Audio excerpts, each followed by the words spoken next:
திருமாவளவன் நேற்றுக்கு ஒரு அதிபயங்கரமான ஒரு நியூஸ் ஒன்று மீடியாவுக்கு சொல்லி விட்டாப்பால. என்ன சொல்லி இருக்கிறாப்பாலன்னா நான் ஏற்கனவே காட்டு மன்னார் கோயிலில் நிற்கிறேன்னு சொல்லியிருந்தேன், இப்போ நாங்கள் நிற்கலை அப்படின்னு சொல்லியிருந்தாள். அதுக்கு முன்னாடி நம்ம வந்தோம்னா அவர் சில முடிவுகளை எடுத்தாப்புல மனுஷன் வைக்கலாம். அது ஒரு நல்ல முடிவாக தான் பார்க்குறோம். ஏன்னு கேட்டால் இப்போ திமுக விசிகாவை அழிச்சு தின்னுட்டு அது உயிரே இல்லாது, வெறும் பாடி மட்டும் தான் இருக்குது. இந்த சனிமலையில் கொண்டு புதைக்க வேண்டிய 2020 புதைக்கணும். இந்த மதிமுகவை எப்படி தின்னாங்க, அதை குபேர வெள்ள பண்ணிட்டு புதைச்சிட்டு ஒட்டுமொத்தமாக சென்டரில் குழி நோண்டிட்டு 2026 திமுக போட்டு புதைச்சி பால் ஊற்றிட்டோம்னா நமக்கு சந்தோஷமாக இருக்கும்.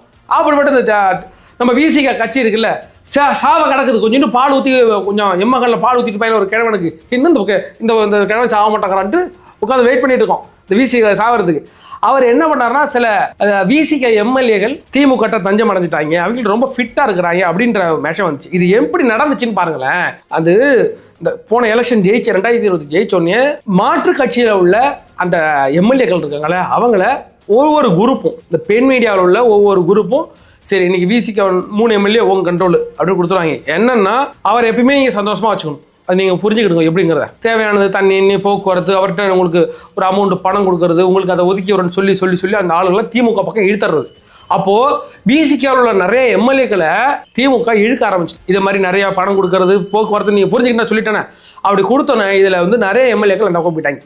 பாலாஜி, அதுக்கு பிறகு ஆளுர் ஷானவாஸ், இது மாதிரி குரூப்லாம் போயிட்டாங்க அப்படிங்கிறது தெரிஞ்சு போச்சு யாருக்கு, நம்ம திருமாவளவனுக்கு. அதற்கு பிறகு என்ன அவங்க எல்லாம் டக்குன்னு தூக்கி போட்டாப்புல. இந்த எலெக்ஷனில் தூக்கி போட்டுட்டு நான் வர்றேன், ஏன்ட்டா நாங்கள் எம்பியாக இருக்கிறது தானே இங்கே நீங்கள் ஆட்டம் போட்டுட்ருக்கீங்க, நானே உள்ளே வரேன், நானே சட்டமன்றத்துக்குள்ளே வரேன்னு ஒரு நல்ல முடிவு எடுத்தார். அந்த முடிவு நல்ல முடிவுன்னு வச்சுங்களேன். இப்போ விளைகிறாங்கிறாப்புல, புரியுதா? திமுக இவர் உள்ள வருவதை விரும்பவில்லை. இவர் உள்ள வந்தால் சில பிரச்சனைகள் இருக்கு அப்படிங்கிறதும் அவர் விரும்புகிறாங்க. ஏன்ட்டா நாளைக்கு அவங்க உள்ளே போனதுக்கு பிறகு உதயநிதிக்கு இவர் பெரிய ஒரு பிரச்சனையாக வருவார்.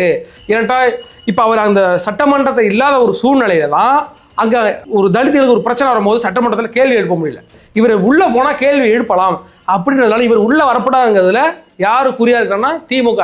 இதை ஒரு 3 நாளைக்கு முன்னாடி யார் சொல்லியிருந்தாங்கன்னா ஆதவர்ஜினா சொல்லியிருந்தார். ஆதவர்ஜினா ஒரு பொது மேடையிலேயே இந்த விஷயத்த சொல்லியிருந்தார். திமுக இந்த பெண் மீடியா வர தடுத்துக்கிட்டு இருக்கு, நீங்கள் போட்டியிடக்கூடாதுன்னு தடுத்துக்கிட்டு இருக்கு, அண்ணன் அதுக்கெல்லாம் அசர மாட்டார், கண்டிப்பாக போட்டியிடுவார் சொல்லிட்டு இருந்தாங்க. நேற்றுக்கு அறிவிச்சாச்சு.